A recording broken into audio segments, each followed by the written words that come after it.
Abusuafo memo bibia kwaba deba Jane CN page so medin de adwoa searching.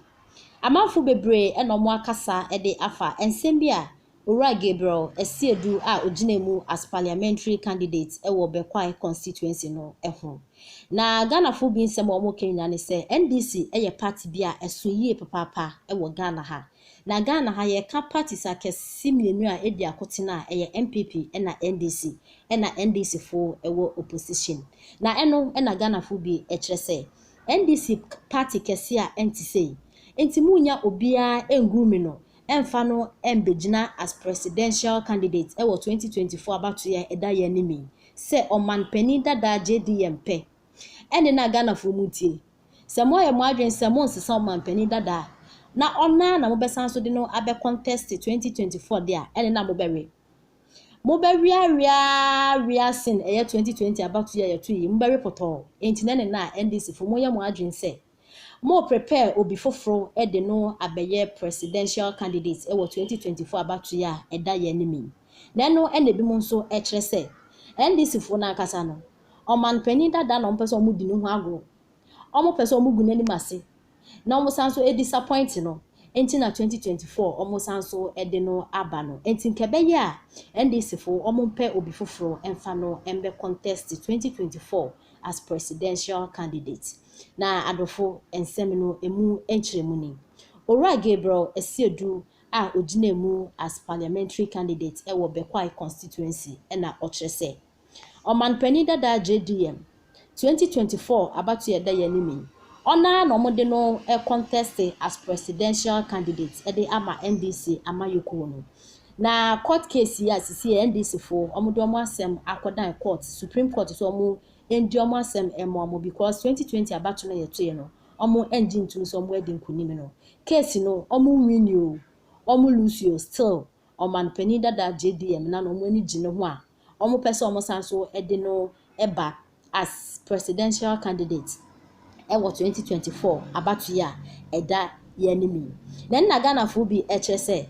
NDC fu munja de mo kire no munja de mo kire no kra because oman pani dada no Ganafo are reject no so many times obenwi nyanka wenwi ni dada enti mamo mfa ne mba anya sa 2024 mo bewe 2028 mo bewe asanso are 2032 ene na chese opposition de mo be stay o hosa anya de mo beba power enti se ni ye mu dia mo po bi foforo na mo ngumi no na mo fa no embra as presidential candidate se mo pese mo sanso eba power bi odia na do fienti ensema Ganafo bi ekan when Eric Boache na okire se you guys will kill this man with a lot of disappointment and disgrace so and when so Bismarck Brackon and okire se so without JM NDC can't function. Charlie, many Ghanaians have rejected JM and it's a must. Bring someone and market him and stop beating about the bush. And I went so Isaac K. Opoku and Oche said another court case in 2025 because he will lose again. And I went so said, but he's the only person the NDC can boast of. Who else? And I went so Sammy B and Oche said, when it is coming, it is doing. It will be a one-touch victory for Alan. Na chese we chese eba na eyo na when so mensa na chese then he should prepare himself for another defeat na when so Kofi na chese no wonder you have 40 years of opposition ahead of you in some way na Ganafo bi de atudwa ewa bra Owura Gabriel Esiedu de atudwa say 2024 abatu eda ya nimi oman pani dada na mo besan so de no a contest as presidential candidate de ama NDC ama yokuno.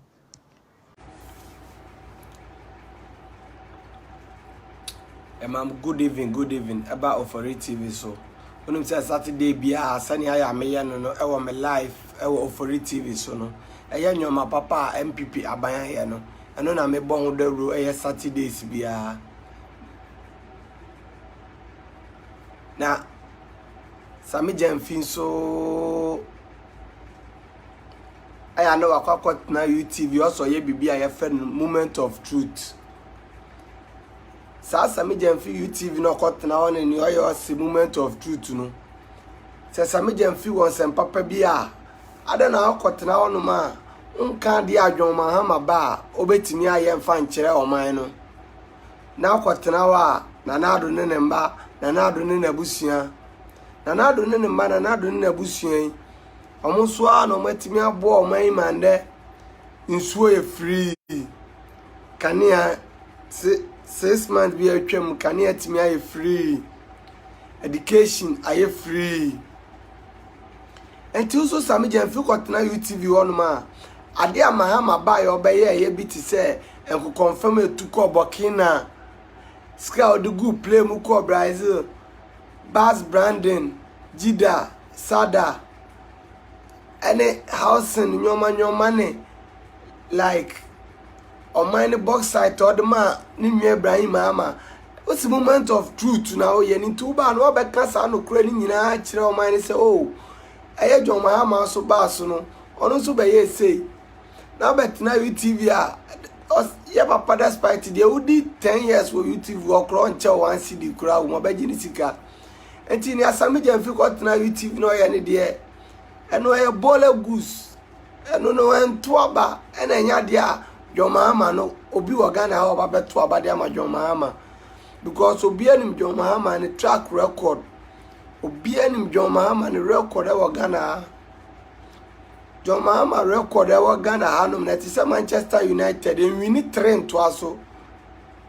o win 2 na so ane ye draw utwu 10 obema light off o ye den ko confirm betu akobokina eso na hwe na na do bae Kaneshi interchange edaso planting for food edaso one district one factory edaso ambulance constituency bia obia gene ambulance fe umpewe na opeden yesa nkoto abama John Mahama na den yenim odi aye nhwa atopan bodam fa bodam kura no san yale anye den akakro do behunu ane made ebi wo nkoto abama John Mahama John Mahama na no ne ya lisi fuka kire yense wa uhwe na ntumi ntra Ghana ha no tuko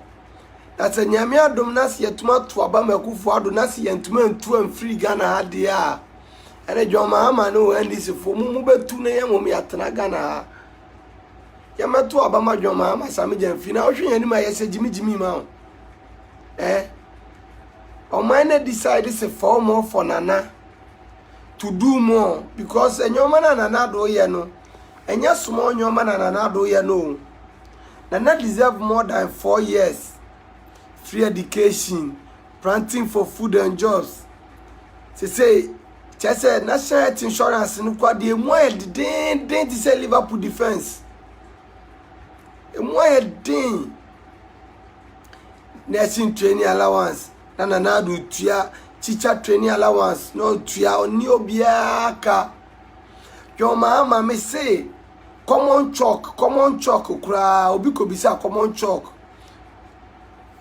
kura ho ye den organ ha chalk a ye be twira de a kire nkola de kura ho ye den organ ha eso na do ba ye school bia yusu maka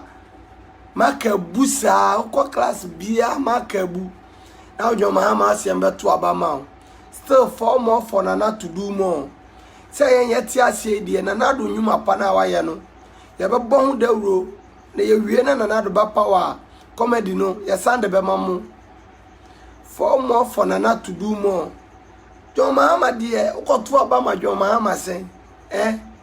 obi onu akasa ye president kra na say o man no kan ye ndundum a na ne ho kra yira no still 4 more for nana to do more hwe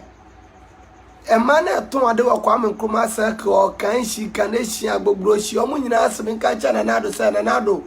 fidi say obaye abaye ni bia mefo bia anwoma da waja obia mo bia ton na de na no mo siji no na o mo se form o wate na mo mo koto abane dia aya na nado na da soro honum no number 1 unim sa de papa bia na da first Yesu Kristo number 1 ono ana wo soro otu aba number 1 menhwe bebia because nyoma wase ho nyina ye baller goods number 2 no kura de nye me say se ope free education a mia 1 se ope dum so a mia 2 se ope corruption a mia 2 se ope one district one factory a mia 1 me say otu aba no mananado krampo na automatically no Nyankopon the 60 years asia kan mfia obedi ho deda because so to abarima na nado a unso wahu ohia ni bia opese wo moa no me say wo so pen this ya de bia me ka cho so pen NDC nche afia so